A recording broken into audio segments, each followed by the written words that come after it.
Как заболеть тем самым неврозом? Всем привет, меня зовут Зоя, я психолог, когнитивно-поведенческий психотерапевт. Один из основных путей к неврозу – это жить постоянно будущим. Стать достигатором, каждому доказывать свой шаг, при этом думать, что делаешь недостаточно, быть убежденным в том, что ценность твоей личности зависит от твоих достижений. Много зарабатываю, то я хороший, успешный человек. Если мало – наоборот. Это в корне не так.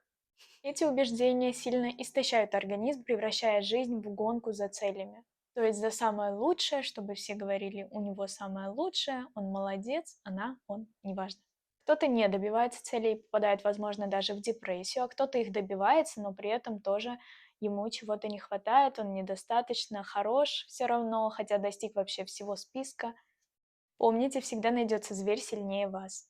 А чтобы избавиться от данных убеждений, которые сильно изнашивают организм, еще и переходят в вегетатику, вам необходимо пройти психотерапию у специалиста по неврозам.